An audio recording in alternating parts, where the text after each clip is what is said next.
لا حول ولا قوت الا باللہ، یہ پڑھا کریں. اس کا مطلب سمجھے، لا حول، یا اللہ میرے میں کسی فتنے سے بچنے کی اسٹرینتھ ہی نہیں ہے، ولا قوہ، اور کوئی نیکی کرنے کی طاقت ہی نہیں ہے، الا باللہ، سوائے تیرے. تو نے ہی مجھے ہدایت دینی ہے، تو نے ہی میرے لیے سے کام لینا ہے، تو نے ہی مجھے راہ راست پہ چلانا ہے. تیرے جیسے کروڑوں بھی رب کو چھوڑ دینا تو اللہ کا کچھ نہیں بگڑے گا، بے نیاز ہے. لیکن اگر تجھے اللہ نے چھوڑ دیا نا تو تیرا ککھ نہیں بچے گا، تیرے سے تیرا پاگل پن کنٹرول نہیں ہوگا. یہ تو رب ہے جس نے آپ کو سنبھالا ہوا ہے.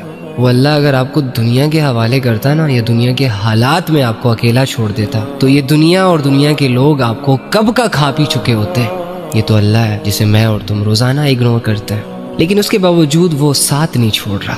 دنیا نے اس وقت جو لباس پہنا ہے نا وہ بہت اٹریکٹیو ہے. دنیا نے جو شکل اختیار کی ہوئی ہے نا اس ٹائم، وہ ہمارے ڈیزائرز کو وہاں سے ہٹ کر رہی ہے کہ جہاں سے ہم بہت کمزور اور بے بس اور لاچار ہیں. ایک گناہ تھا جس کے قریب جانے سے بھی اللہ نے منع کیا، اور یوں ہی نہیں منع کیا تھا. ظاہر ہے وہ رب ہے، بہتر جانتا ہے کہ کیا چیز ٹھیک ہے اور کس حد تک ٹھیک ہے اور کیا چیز غلط ہے اور کتنی خطرناک ہے. اللہ نے کہا ہے کہ ولا تقربوا الزنا، زنا کے قریب نہ جانا. لیکن ہم تو روزانہ زنا کر رہے ہیں. کوئی آنکھوں کا زنا کر رہا ہے تو کوئی ہاتھوں کا زنا کر رہا ہے، کوئی کانوں کا زنا کر رہا ہے تو کوئی زنا کی طرف قدم بڑھا رہا ہے. حالانکہ ہمارے نبی صلی اللہ علیہ وآلہ وسلم نے گارنٹی لی ہے اس بندے کی کہ جو بندہ اپنی زبان اور اپنی شرمگاہ کی حفاظت کرے گا، ان کا غلط استعمال نہیں کرے گا، زبان سے جھوٹ، غیبت، اللہ کے نافرمانی کے بول، یہ سارا سٹف نہیں نکالے گا، جبکہ شرمگاہوں کی لذت کو حرام طریقے سے اویل نہیں کرے گا، بلکہ اللہ رب العزت کے حکم کو سامنے رکھ کر پورا کر کے وہ لذت حاصل کرے گا. تو اللہ کے نبی نے ایسے مرد اور ایسی عورت کی ذمہ داری لی ہے کہ وہ اللہ سے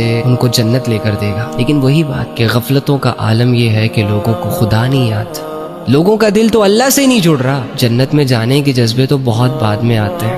لوگ پیدا کرنے والے کے سامنے کھڑا ہونے کا مذاق اڑا رہے ہیں، جو انسان کے سانسوں کا مالک ہے، جس کی مرضی سے انسان کی سانسیں چل رہی ہیں. لوگوں نے اس کے سامنے کھڑا ہونے کو مذاق سمجھ لیا، یقین ہی نہیں کر رہے. ایسے بے خوف طریقے سے اپنی زندگی گزار رہے ہیں جیسے کبھی مرنا ہی نہیں ہے. عورت اگر مرد کے ساتھ شادی کرے نا تو اچھی لگتی ہے، اور مرد کو اپنی مردانگی سنبھال کر رکھنی پڑتی ہے. مرد کو اس کی مردانگی ذمہ دار بناتی ہے، میچور کرتی ہے، عزتوں کی حفاظت سکھاتی ہے. لیکن جو مرد اپنے ہوس کی وجہ سے روزانہ کپڑوں کی طرح ریلیشنز چینج کرے، جو مرد لڑکیوں کی باہوں میں باہیں ڈال کر اپنے اوپر پراؤڈ فیل کرے، تو ایسے لوگ مرد نہیں بے غیرت کہلاتے ہیں. یہ دکھنے میں شاندار ہو سکتے ہیں، ان کی چالیں خوبصورت ہو سکتی ہیں، ان کا بولنا اٹریکٹیو ہو سکتا ہے، لیکن یہ اس قابل نہیں ہو سکتے کہ ان سے ایکسپیکٹیشنز جوڑی جائیں کہ ہماری بہن بیٹی کی عزت کرے گا، اس کی ذمہ داری اٹھائے گا، کیونکہ انہیں ہوس کی بیماری لگ چکی ہوتی ہے. یہ لوگ صرف مزے لینا جانتے ہیں، ذمہ داریاں اٹھانا نہیں جانتے. ایسے مردوں سے دور رہیں. فیمیلز کے اندر حیا ہوتی ہے، نزاکت ہوتی ہے، کردار ہوتا ہے، ایک سنسیریٹی ہوتی ہے، لائلٹی ہوتی ہے. جب تک وہ ان چیزوں کی حفاظت کر رہی ہے، اپنی عزت کی حفاظت کر رہی ہے، اپنی حیا کی حفاظت کر رہی ہے، اللہ کے حدودوں کے اندر اپنی زندگی گزار رہی ہے، تب تک یہ فیمیل ایک عورت کہلانے کے لائق ہے. لیکن جب وہ اللہ رب العزت کی سیٹ کردہ حدودوں سے باہر نکل جائے، لبرلزم کا لباس پہن لے اور اس کا مائنڈ سیٹ یہ ہو جائے کہ جیسے دنیا کرتی ہے ویسے میں نے کرنا ہے، ایسی عورتوں سے یہ ایکسپیکٹیشن کرنا کہ یہ شوہر کی خدمت کرے گی یا شوہر کے گھر والوں کی خدمت کرے گی یا اپنے بچوں کی اچھی پرورش کرے گی، یہ بھول جائیں. سوچا کرے اس بات کو کہ کیا میری زندگی اللہ رب العزت کے احکامات،